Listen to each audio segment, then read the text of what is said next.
All right, welcome to episode one of the Madmen podcast. We're three fellas that kind of came together, who are all obsessed with everything branding, marketing, and ads. And we all have different perspectives. I own a brand, a fashion brand. Samir is an executive at a marketing agency, and Salim is an executive for a brand. And separately, we've always talked about the beauty of branding and different campaigns, and we kind of thought, why not come together and put something out on the internet? We The way we see this podcast going is we want to be able to discuss different campaigns going on every week and be able to label it a dud or a stud, and really have different takes on what makes it a good campaign or not. We're also going to do a deep dive every week on a campaign, and we're going to call it Champagne for the Campaign, and that'll be a real analysis on what thought process went into the campaign and whatnot from our own perspective. And then lastly, we're going to end with our brands to watch or declining brands. So each of us are going to have, we're going to shout out a brand that's either on a rise or on a decline, and we'll give you our thoughts. Again, everything is here. Our perspective does not represent the companies we work for or anything. This is just something fun we're wanting to do. So with that being said, we're going to get started. Gonna play the intro music.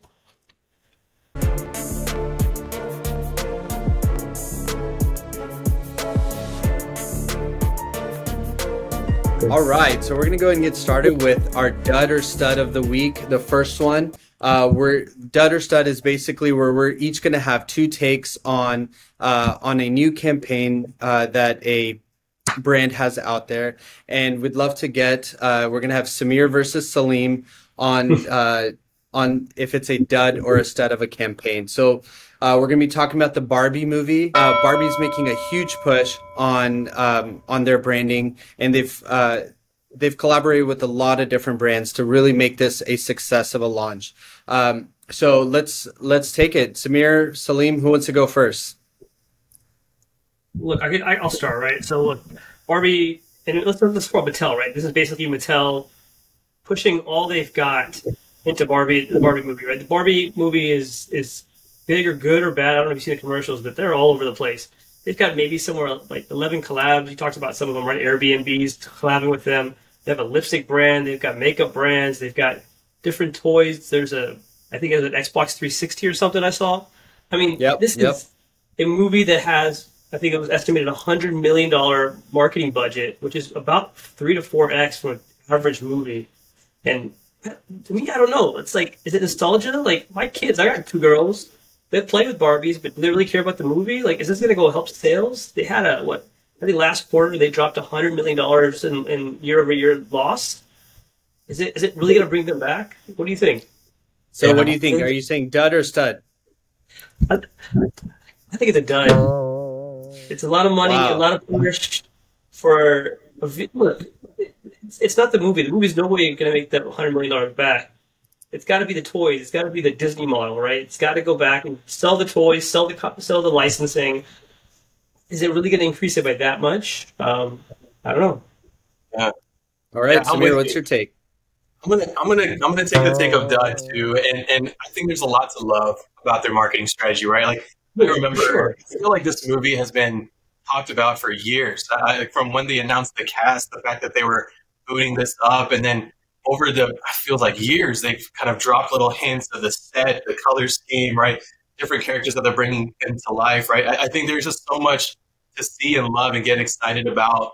But what I'm seeing is a classic case of a product being overmarketed. That the challenge that comes from pushing so hard and being a part of culture is that you're creating next level expectations. And this Barbie movie is going up against Oppenheimer, that's expected to blow past what Barbie movie is expected to make. But I think, Salim, you make a good point that I think the real motivation of this movie is re-injecting Barbie back into culture, right? Like we've gone years of it being pretty stagnant, right? We haven't seen a lot from Barbie. And that also might just be from our perspective because we're not seeing a product that is catered to us, right? Like, is this really going to be for younger girls, right? I probably make the argument that it's not, right? Like the way that they've they framed up the trailer, the teasers, the products, the collaborations.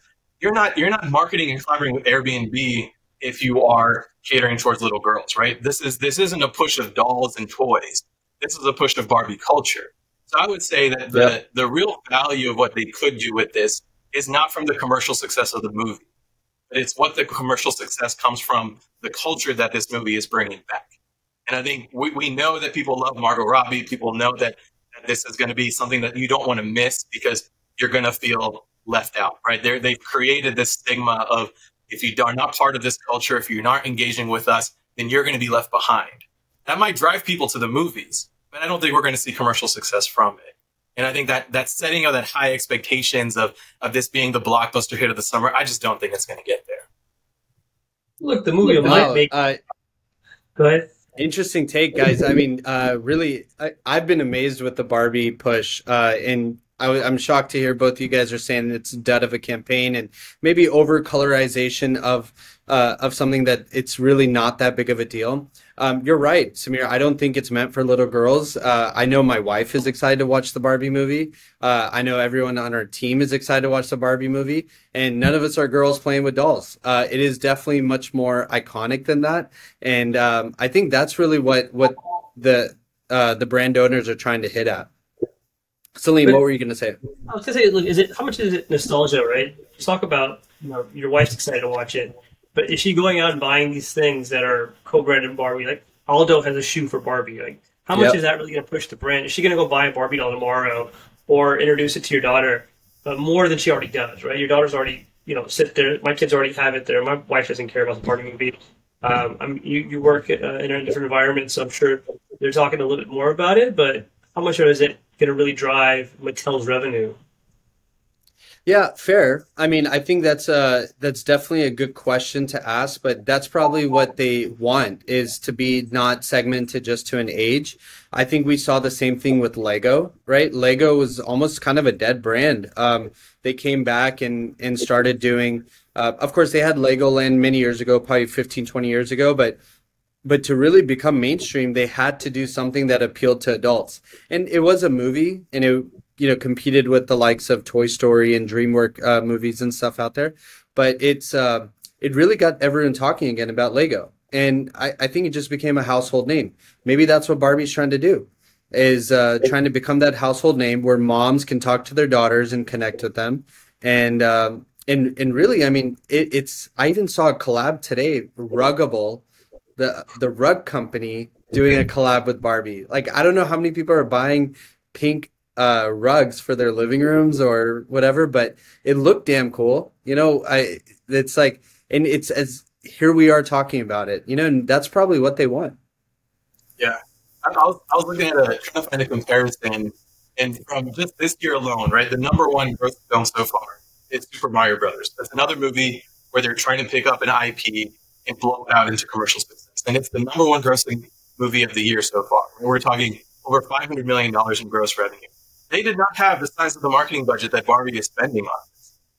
And I think it's world kind of agreement. We're not expecting Barbie to have the commercial success from the movie and using all of these different partnerships that they're bringing to life, right? But I do think that kind of this case of being over-marketed is really dangerous when you're over-marketed creative, right? You're over-marketing a product that is so subjective to what people think and feel about the quality, right? You can over-market technology. You can over-market tangible things that you can see and feel and almost universally accept the superiority of the product, right? But you can't do that with a film.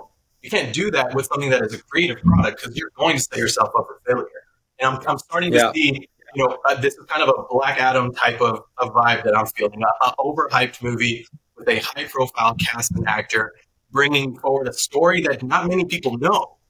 And you're putting a ton of money and energy into that production and marketing only to fall flat because you raised expectations way too high. And I just feel like Barbie's heading down that path.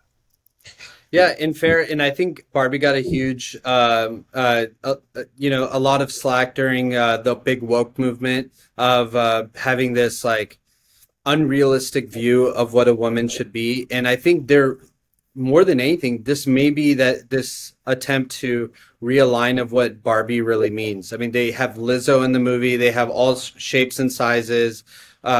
all skin tones represented in the movie, which is all exciting. I mean, that's trending in the right direction. But I think they're trying to go Barbie as more of a this esoteric concept, not just the blue eye, blonde hair type of woman, right? So, I still think it's a stud of a campaign. Love that you guys disagree.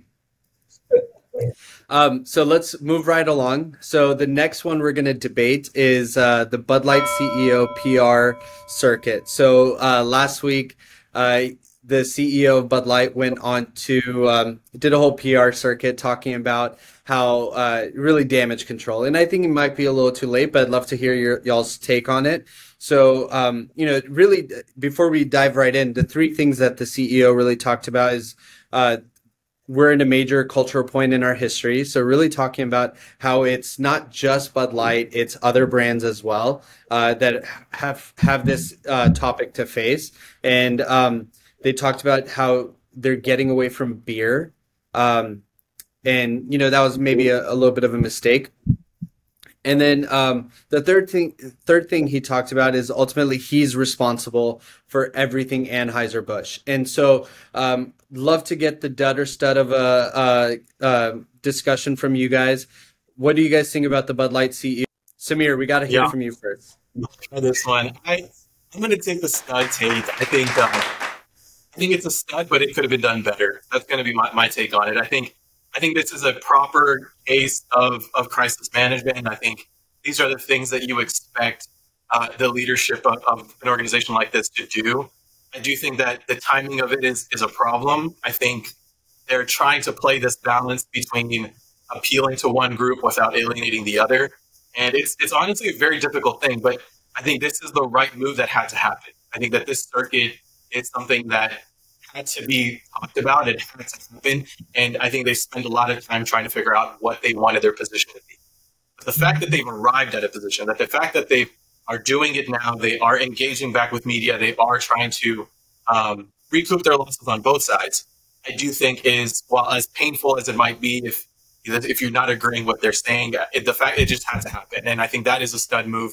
It allows them to move past it. It allows us culturally and as a community, as a society, to move past it, because I think that silence is what was heard the loudest. And I think now we've started to hear from the company themselves, and I think it's the right move. Look, I'm going to take the opposite side. I've been doing PR for a little while, and I've been doing PR for a lot, right?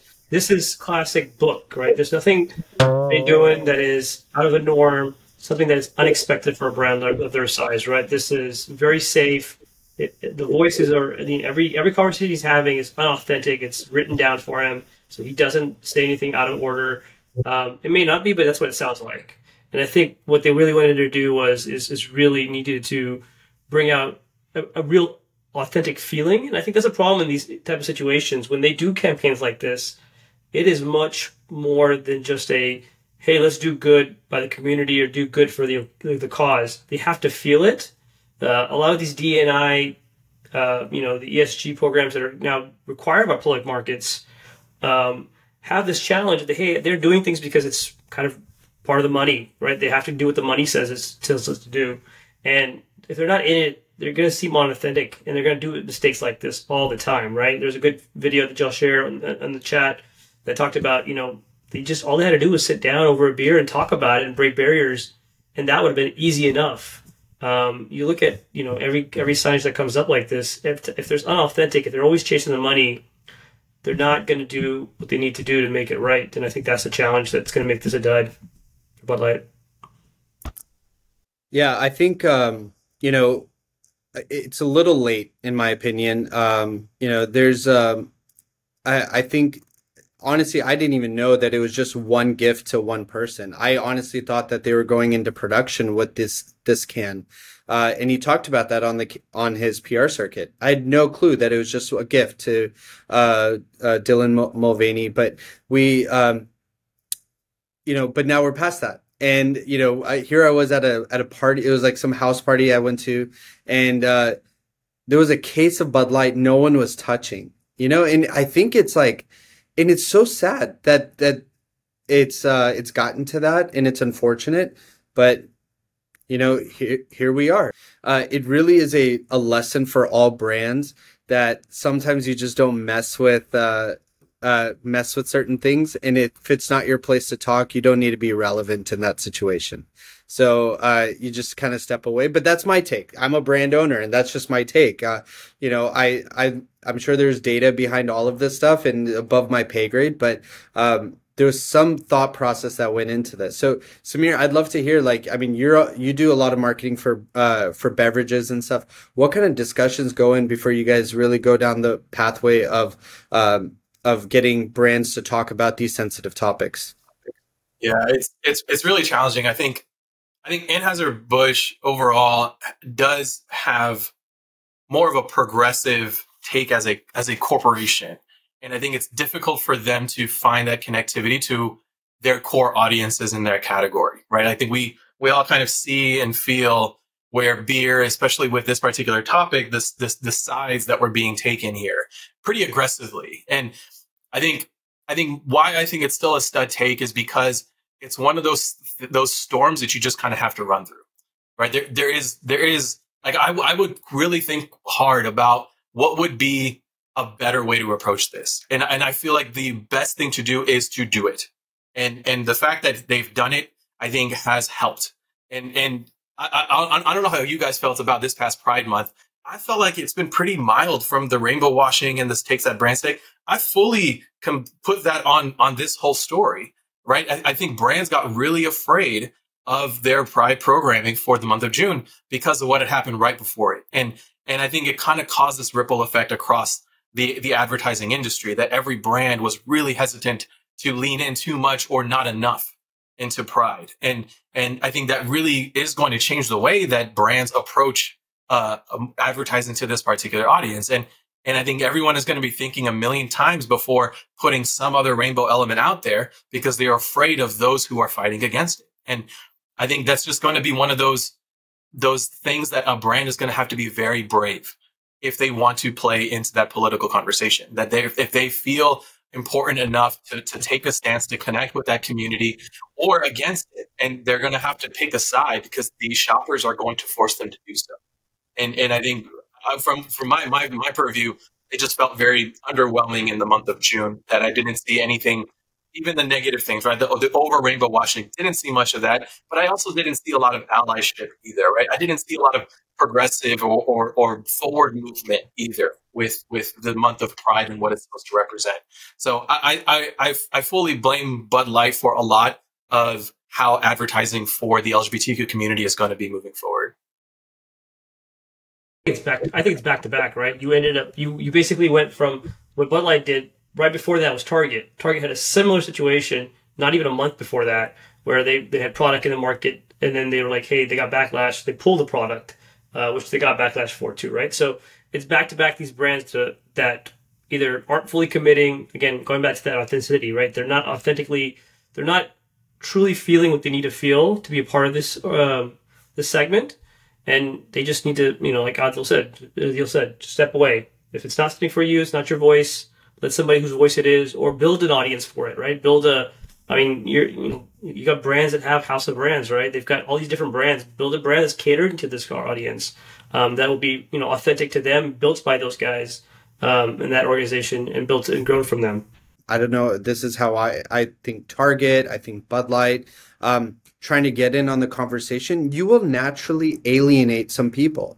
You can't be everything for everyone and be, this ally. It's unfortunately still a sensitive topic for a lot of people, which it shouldn't be, but it is. And you will have some alienation. Don't be surprised if that happens, and if you're still signing up for that, like Samir said, that, hey, you have to be brave. Maybe that was part of the discussion. We just don't know. I mean, it's Bud Light probably knew what they were doing, and they just didn't think it was going to be that big of a backlash. But they thought, hey, we got to be in the right direction. Apple has always been an ally. They do a great job of making it part of their colors. People don't stop using Apple products because it's a part of people's lives infrastructure, but they know they can be brave in that situation. They don't have anyone competing with them. Bud Light, Target, these guys, there's someone neck and neck with them at all times.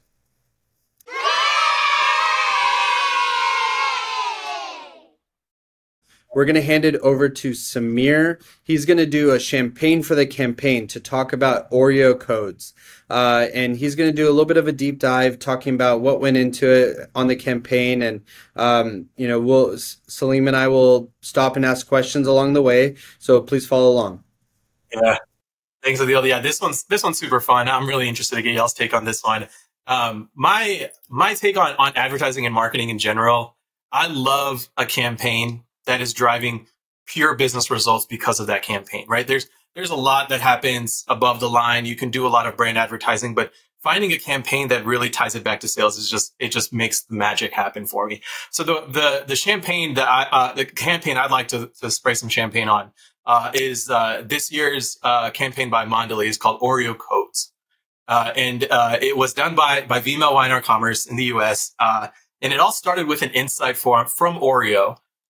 Very simple. Wherever there are Oreos, there's milk. And I think we all kind of grew up with that those two things going together very naturally.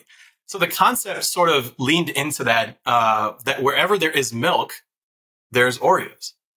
And where they've unlocked this creatively is when you're looking at any milk product that you see in a bottle or in a jug, you're going to see a barcode on it. And that barcode is a stack of Oreos. And now that I've mentioned that to you, you will never not see it again. So what they did with that exact concept is that when you see a barcode on a milk product, you scan that barcode and you're going to get an offer for Oreos. And it just blew my mind. I thought that this was genius. This won 2 gold awards, 2 silver awards, 1 bronze and 1 shortlist at this year's Cannes Lion Festival. And it was a remarkable case study of really effective use of mobile technology paired with the cultural statement that is Oreo and milk, and bringing those two things together to drive commercial results.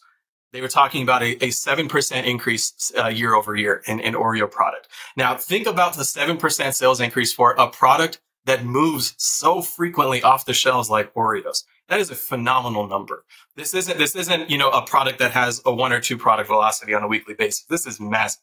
Go to any grocery and mass retailer, you're going to see facings of Oreos off the chart. So a 7% increase over year is remarkable. I just thought it was such a genius creative take of something that really brings commerce to the front. I think I will never look at barcodes the same ever again. And I'm just purely ingrained of always thinking about barcodes as Oreos moving forward. And I just thought that was a great way of bringing that milk and cookie story back right into Oreo's favor. Oh my gosh, that is so genius. This is why I love what you guys do from an agency perspective and what some of these big brands come up with. I mean, like that right there, you're right. I'll never probably see barcodes the same again. And that's absolutely genius. Bring up the Moet, man. That campaign hit home, dude. Yeah, it was like there's two packs of Oreos in my closet pantry room right now, and I'm sure I'll be there next week to go buy some more. That is, it's a product that already moves, and you just, it's always keeping in mind, right? We always talk about how you always have to have this mind share. A person can only think so much and think of too many things so often. As long as that, that logo, that idea, it's in their head, nobody else is going to overtake it. You have the mind share already. So this is just impressive. Big congrats to Oreos. Bravo. Good job, Oreos.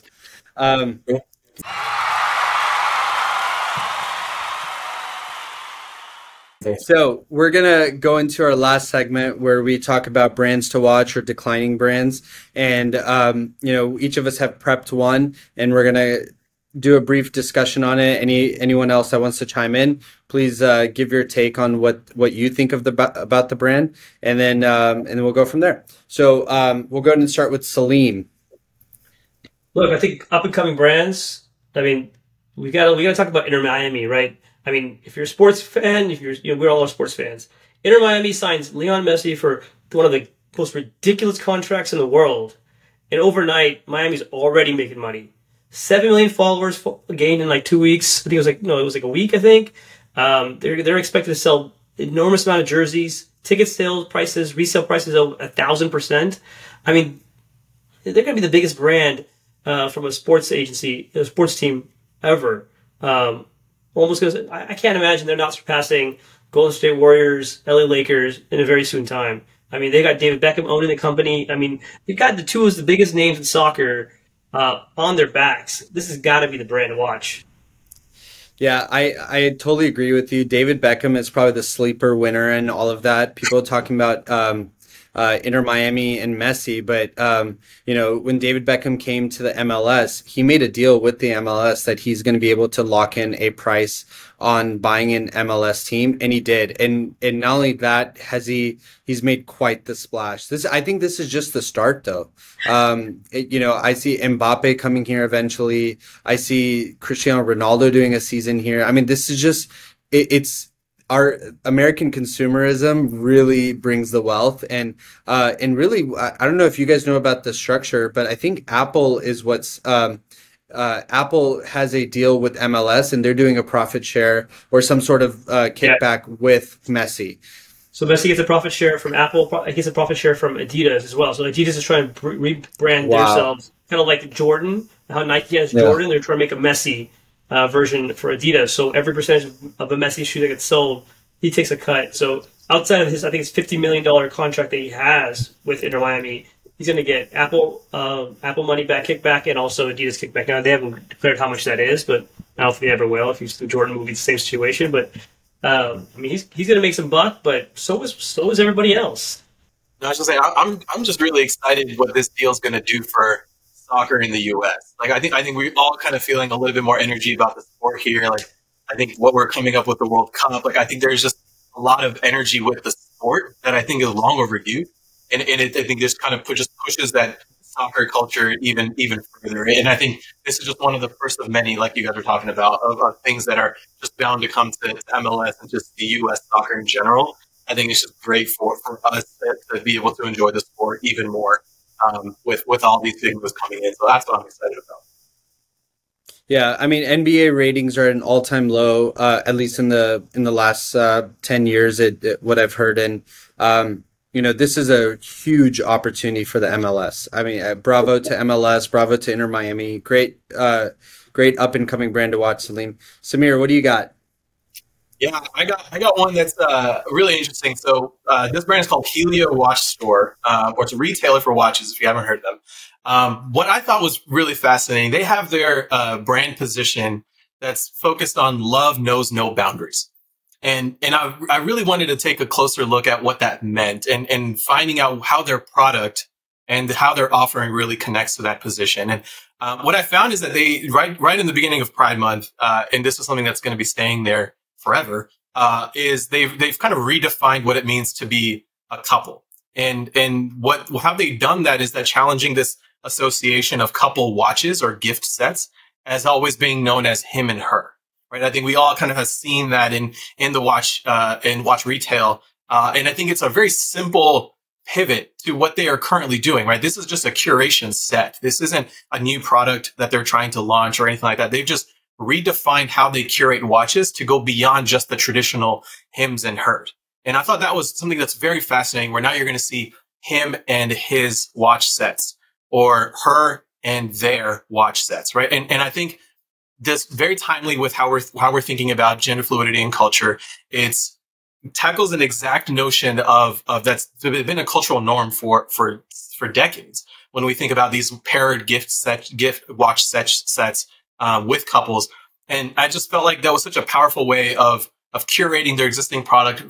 Really simple idea that just makes a really big statement about how they lean into love knows no boundaries. I thought that's just that kind of that mentality as a brand, I feel like is what's gonna make this explode. I think Helio is in a really good position if they're thinking about their consumers and culture in this way, it directly related to how they're positioned in commerce. I think that their ceiling is massive, and I'm just really excited to see where they're going to go with it. That sounds really cool. Yeah, I mean, it's such a simple idea.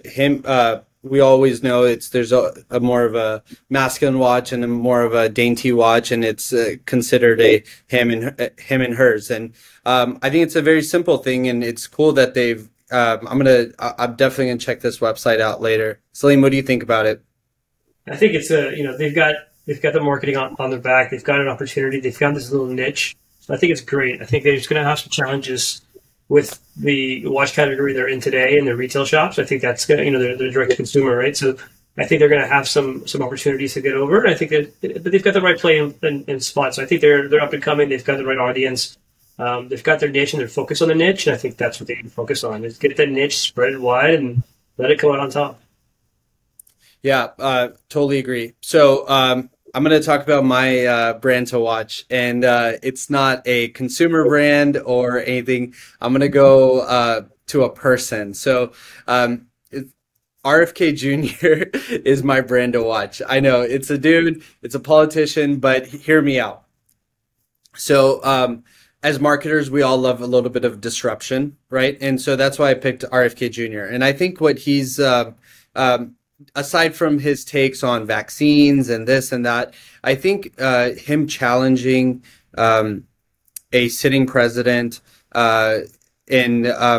it's already something to talk about. That's already pretty big. But what he's done is been able to unite people from the right and left under one. And whether you can call it his conspiracy theories that are the reasons for uniting, he is an up and coming brand. I mean, no one was talking about him 6 months ago, and now everyone's talking about him. And he's doing a phenomenal job getting whatever his stance is on things, not advocating for anything, but whatever his stance is on things out there. I mean, you see people left and right sharing his content on TikTok, on Instagram, and it's definitely making a splash. I mean, from Rogan to Elon Musk. Obviously those are a little polarizing figures, but they've advocated for him too. And then you have Chamath and the All In guys, those guys who are historically big fundraisers, or they raise a lot of money for Democrats, are behind him too. And it's pretty amazing to see.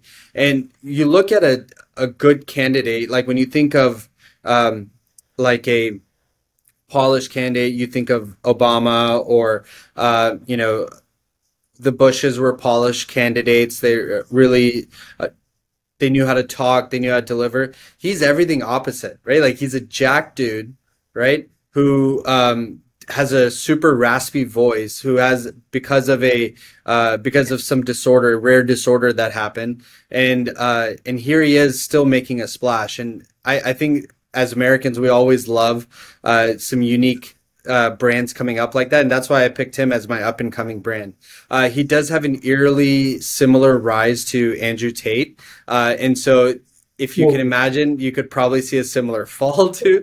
But nonetheless, he is on the up and up. And I think people will be talking about him for many, many months. And up until the election, I can see some potential disruption, maybe as an independent runner or something like that too. But overall, as a brand, RFK Jr., you're doing a great job getting your name out there, getting your platform out there. Kudos to you on that. But with that being said, we are going to call it a day on the first episode. Tell us what you think. We're going to put this on YouTube. We're going to have it on Spotify, Apple Podcasts. We're going to be putting some stuff up on our socials as well. So please follow us, Madmen Pod.